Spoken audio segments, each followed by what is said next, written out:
अब आगे ध्यान से सुनना भाई और बहनों। सतगुरु रामपाल जी ही परमात्मा हैं, कबीर हैं, परमेश्वर हैं, तत्वदर्शी संत हैं, सब कुछ है, भक्तों के भगवान हैं, कलयुग में तारणहार हैं, मुक्तिदाता हैं। कुछ एक पॉइंट हैं, इन पॉइंटों से अब हमने समझना होगा। ध्यान से सुनिए कि परमात्मा ऊपर से गति करके आते हैं और यहाँ अच्छी आत्माओं को मिलते हैं। एक कविता काव्यों यानी लोकोक्तियों, शब्दों, वाणियों, साखियों के माध्यम से अध्यात्म ज्ञान अपने मुख कमल से बोलकर सुनाते हैं। क्या कह रहे हैं गुरुदेव भगवान? परमात्मा ऊपर के लोक से गति करके आते हैं, यहां आकर अच्छी आत्माओं को मिलते हैं और अपने मुख कमल से वाणियां बोलकर ज्ञान सुनाते हैं। अब भाई और बहनों, परमात्मा कौन है? परमात्मा सतगुरु रामपाल जी हैं या फिर परमात्मा वो दाढ़ी मूछ वाली कबीर की नकली फोटो है? परमात्मा ऊपर के लोक से गति करके आते हैं। अगर वो दाढ़ी मूछ वाली फोटो ही कबीर भगवान है, यदि कबीर भगवान का वही ओरिजिनल रूप है, तो आज तो धरती पर वो कबीर भगवान दाढ़ी मूछ वाला ऊपर के लोक से चलकर गति करके आया ही नहीं, तो आप और हमें तो भगवान मिले ही नहीं। भाई चलो, हम साथ संगति से जुड़े भाई बहनों ने तो अपने गुरु को परमात्मा मान लिया, क्योंकि ये परमात्मा है। सतलोक आश्रमों से जुड़े भाई बहनों से हम कहना चाहते हैं कि तुम्हें तो भगवान मिले ही नहीं अभी तक, क्योंकि तुमने तो भगवान उसको मान रखा है जिसके दाढ़ी मूछ होती है। तो क्या कह रहे हैं गुरुदेव? परमात्मा ऊपर के लोक से गति करके आते हैं, तो तुम्हारा दाढ़ी मूछ वाला भगवान तो वर्तमान में ऊपर के लोक से गति करके आया ही नहीं, तुम में से किसी ने उसके दर्शन किए ही नहीं, तो तुम्हें तो भगवान मिला ही नहीं, तुम्हारा तो मोक्ष हो ही नहीं सकता। फिर क्या कह रहे हैं? यहां अच्छी आत्माओं को मिलते हैं, तो तुम्हें तो मिला ही नहीं हो भगवान, तुम्हें तो दाढ़ी मूछ वाला भगवान यहां नीचे आकर मिला ही नहीं, क्योंकि भगवान यहां आकर अच्छी आत्माओं को मिलते हैं। तो तुम सतलोक आश्रमों से जुड़े भाई बहन तो अच्छी आत्मा नहीं हो। अगर तुम अच्छी आत्मा होते तो तुम्हारे अनुसार जो भगवान है दाढ़ी मूछ वाला, वो तुम्हें आकर मिलता, क्योंकि ये परमात्मा का वचन है कि परमात्मा ऊपर के लोक से गति करके आता है, यहां आकर अपनी अच्छी आत्माओं को मिलता है। तो तुम लोगों ने तो दाढ़ी मूछ वाली उस फोटो को कबीर जी का चेहरा मान रखा कि भगवान तो ऐसा होता है, तो तुम्हें तो उस रूप में भगवान आके आज मिले ही नहीं, तो तुम्हारा उद्धार कैसे होगा? फिर क्या करता परमात्मा? अपने मुख कमल से वाणियां बोलकर ज्ञान सुनाता है। तो बताओ, तुम्हारे को वर्तमान में उस दाढ़ी मूछ वाले रूप में कबीर जी ने धरती पर आकर कब ज्ञान सुनाया, कब सृष्टि रचना सुनाई? तो तुम्हारा भगवान तो धरती पर आया ही नहीं। अब हम साथ संगति से जुड़े सत्सेवक भाई बहन, हम उस दाढ़ी मूछ वाली कबीर की फोटो को परमात्मा नहीं मानते, भगवान नहीं मानते, उस बेजुबान कागज के टुकड़े को। हमने तो सोशल मीडिया पर फाड़ फाड़ कर सरेआम उसको बाहर निकाल दिया। हमने भगवान किसको माना? अपने गुरु जी को, संत रामपाल जी को। तो हमारे लिए परमात्मा सारे काम कर रहा है। परमात्मा ऊपर के लोक से गति करके आता है, तो 8 सितंबर 1951 को परमात्मा कबीर जी संत रामपाल जी के नाम से धरती पर चलकर गति करके आए, क्योंकि हम अपने गुरु को परमात्मा मान रहे हैं, अन्यथा फिर ये सत्संग फेल हो जाएंगे। गुरुदेव क्या कह रहे हैं? सुनो कि परमात्मा ऊपर से गति करके आते हैं। परमात्मा ऊपर से गति करके आते हैं, तो ऊपर से गति करके 8 सितंबर 1951 को अध्यात्म ज्ञान देने के लिए संत रामपाल जी आए। तो असल में भगवान कौन? संत रामपाल जी। अगर तुम्हारे अनुसार दाढ़ी मूछ वाला अगर भगवान है, तो वो तो धरती पर आया ही नहीं। फिर क्या करता है परमात्मा? और यहाँ अच्छी आत्माओं को मिलते हैं, और यहां अच्छी आत्माओं को मिलते हैं। तो 8 सितंबर 1951 को ऊपर से गति करके संत रामपाल जी आए। 1994 से अपना मार्ग चलाया और फिर आत्माओं को अपनी शरण में लिया, अच्छी आत्माओं को अपनी शरण में लिया। संसार में तो 8.5 अरब आत्माएं हैं मनुष्य शरीरधारी, लेकिन सभी अच्छी आत्मा नहीं है। जिन जिन आत्माओं ने उनसे उपदेश ग्रहण किया वो अच्छी आत्मा है, तो हमें भी मिले गुरुदेव भगवान। तो इस वाणी के अनुसार परमात्मा यहां आकर अच्छी आत्माओं को मिलते हैं। तो कौन से परमात्मा मिले? संत रामपाल जी। तुम्हारा दाढ़ी मूछ वाला नहीं मिला आकर। तो कौन हुआ भगवान? संत रामपाल जी। उसके बाद क्या करते हैं?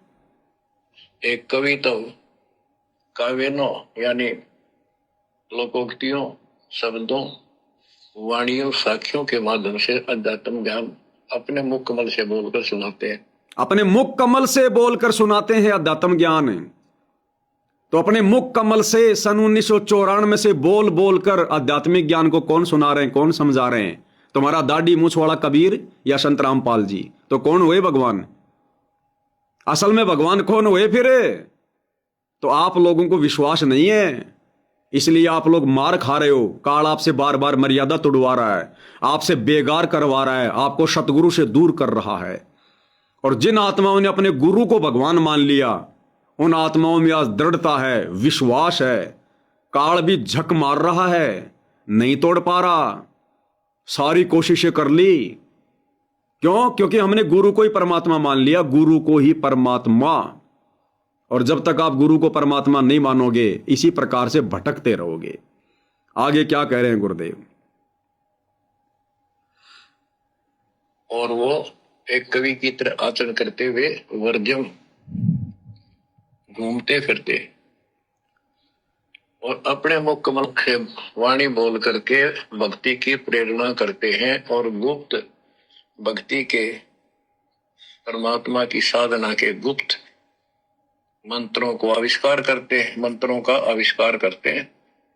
क्या कह रहे हैं? और परमात्मा, वो परमात्मा धरती पर आकर भक्ति के गुप्त मंत्रों का आविष्कार करते हैं। भक्ति के गुप्त मंत्रों का एक बार ध्यान से सुनो। जैसे गरीबदास जी ने बताया है, कबीर साहब बताते हैं, गरीब सोहम शब्द हम जग में लाए, सार शब्द हमने गुप्त छिपाए। वो परमात्मा धरती पर आकर भक्ति के गुप्त मंत्रों का आविष्कार करता है। फिर क्या कह रहे हैं गुरुदेव? गरीब सोहम शब्द हम जग में लाए और सार शब्द हमने गुप्त छुपाए। तो सोहम शब्द जब परमात्मा 650 साल पहले आए थे कबीर नाम से, उससे पहले इस धरती पर किसी भी धर्म ग्रंथ में सोहम शब्द नहीं था। अब 650 साल के बाद तो काफी लोगों ने सोहम शब्द भी देना शुरू कर दिया, अपनी पुस्तकों में भी सोहम मंत्र लिख दिया। लेकिन 650 साल पहले जब कबीर परमात्मा जी आए थे, उससे पहले इस पृथ्वी के किसी भी धर्म ग्रंथ में सोहम शब्द का आपको जिक्र नहीं मिलेगा। किसी भी धर्म ग्रंथ में आपको जो है, आपकी गीता जी में, वेदों में, किसी भी धर्म ग्रंथ में आपको सोहम शब्द लिखा हुआ नहीं मिलेगा। तो सोहम शब्द तो परमात्मा ने 650 साल पहले दे दिया, भेद खोल दिया। लेकिन सार शब्द परमात्मा ने 650 साल पहले भी नहीं बताया।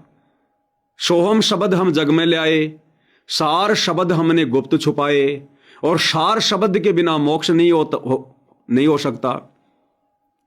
तो वर्तमान में तो भैया सार शब्द बताने के लिए, सार शब्द की खोज करने के लिए तुम्हारा दाढ़ी मूछ वाला कबीर भगवान तो आया है नहीं। क्योंकि भक्ति के गुप्त मंत्रों का आविष्कार कौन करता है? कबीर भगवान।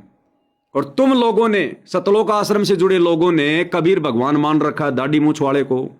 तो तुम्हारा तो उद्धार हो ही नहीं सकता, तुम्हारा तो मोक्ष हो ही नहीं सकता। क्योंकि तुम्हारा वो कबीर भगवान जिसने सार शब्द को गुप्त छुपा रखा है, वर्तमान में भी तुम्हें देने के लिए नहीं आया।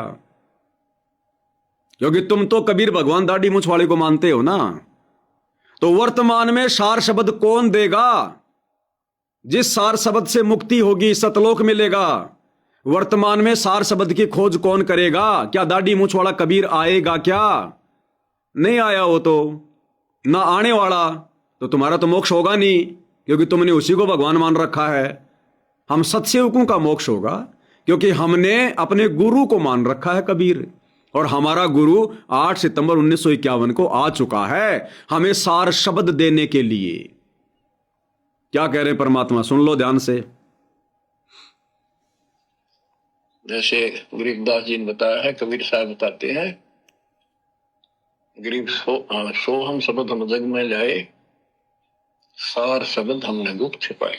बताओ भैया, सार शब्द तो गुप्त है, 650 साल पहले भी भगवान ने नहीं बताया किसी को। आज बताना था कलयुग की बिचली पीढ़ी में, धर्मदास मेरी लाख दुआई, ये सार शब्द कहीं बाहर ना जाई। तो वो तो आज बताना था। और आज भाई तुम्हारा दुर्भाग्य कि तुम्हारा दाढ़ी मूछ वाला भगवान आया नहीं, तो तुम आश्रम वालों का तो मोक्ष होना नहीं है। अब हमने तो अपने गुरु जी को, सतगुरु रामपाल जी को कबीर भगवान मान लिया, तो भैया ये कबीर भगवान करेगा सार शब्द का आविष्कार। इनके पास है वो सार शब्द। और जो योग्य होगा, जो अधिकारी होगा, जो इस भक्ति विधान अनुसार अपने गुरु को परमात्मा मानेगा, वो सार शब्द उसको समझाएगा, उस पे दया करेगा सार शब्द की। जो गुरु को ही परमात्मा मानेगा, तो तुम्हारा तो भैया हो गया खेल खत्म। अब तो साथ संगति से जुड़े भाई बहनों के ऊपर ही दया होनी है परमात्मा की।